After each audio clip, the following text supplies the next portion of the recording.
We're hearing tonight a warning from one of the several hundred FAA employees who was just fired. I'm scared to death, and the American public should be scared too, is what we're hearing from Charlie Statlander, who says he was working on an urgent FAA defense program in Hawaii to detect incoming cruise missiles. He thought his job would be spared because it focused on national security.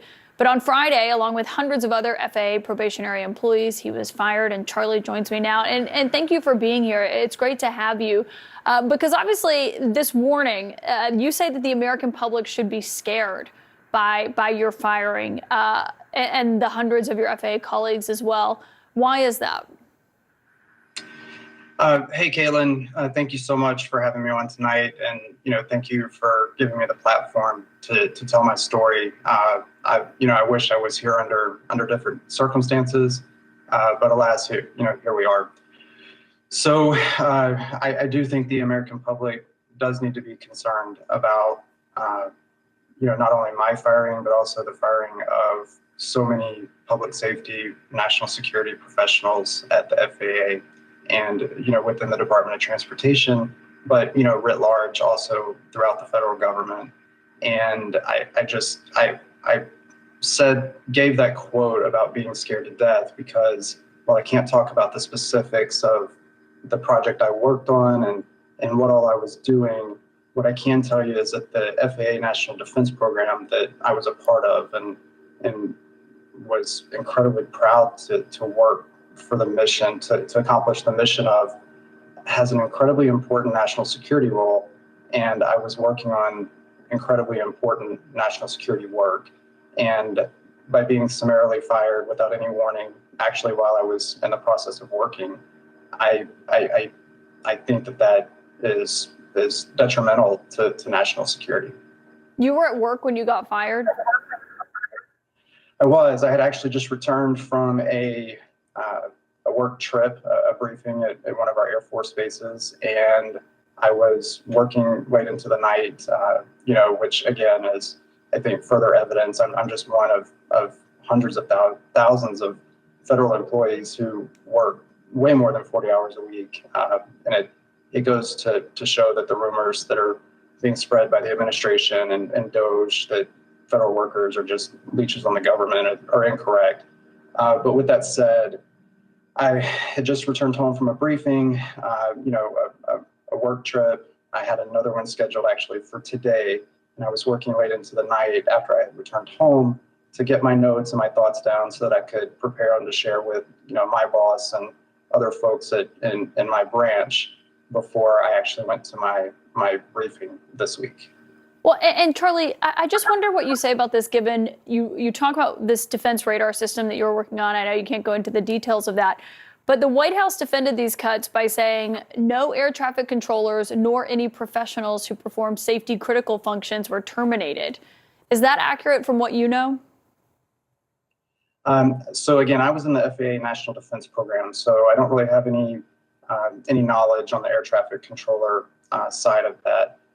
But I can tell you that the second part of that regarding public safety or critical public safety, from my perspective and the work I was doing is a flat out false statement.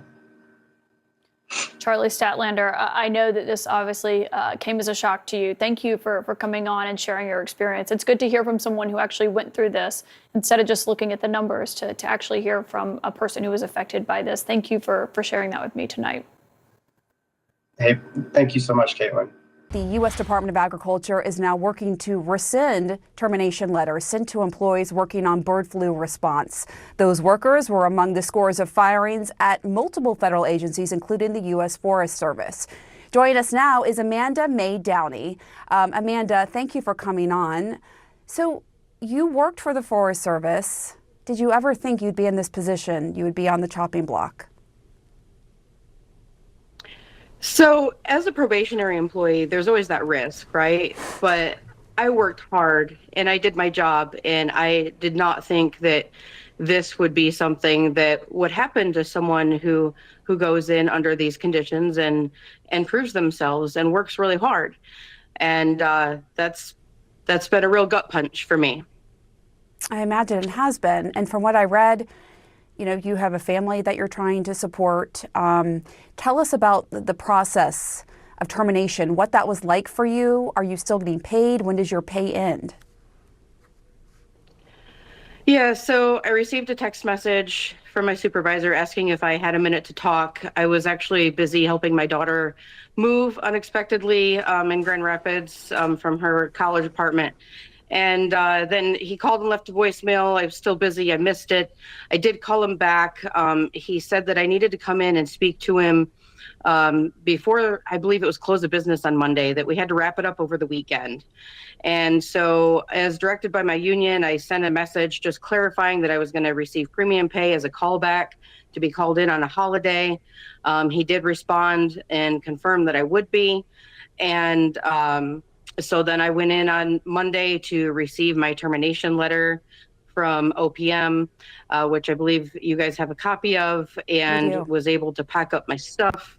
I had to turn over my accountable property to another employee. I was there for about 3 hours, I think. So we're showing it here on the screen. You say received and accepted under duress. Why was it important to you to add that line? It was really important to me because there are so many policies under concern that we don't believe are being followed as employees, and we are, looking to our union for guidance on those things. And the possibility that it sounds like with this being such a sheer volume of employees that this is a RIF, and there are policies that have to be followed if we are under a RIF, and you can't just come in and sweep out all the worker bees because that's the easiest thing to do.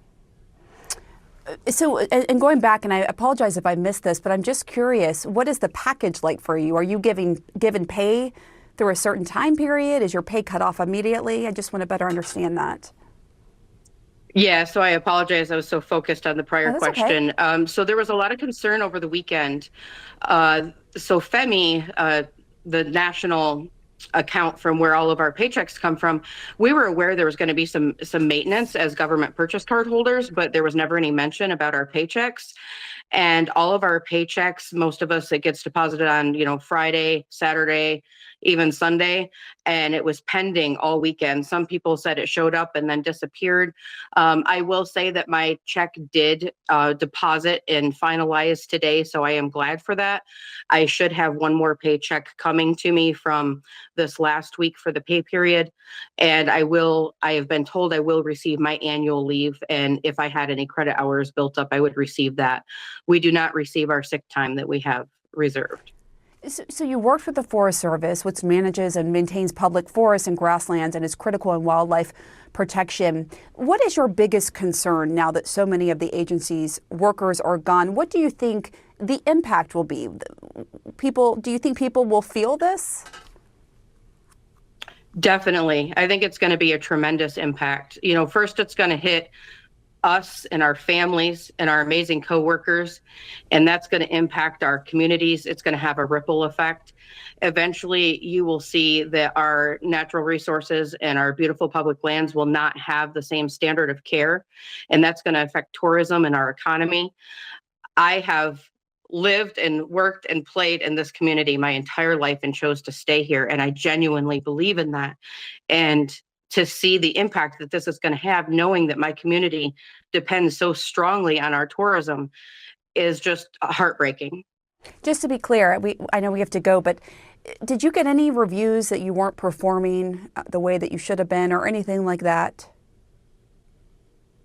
I received a merit-based pay increase this fall, which if you're an unsatisfactory employee, you would not receive that. Amanda Mae Downey, thank you so much. I appreciate you coming on and sharing your story, and best of luck to you. Thank you.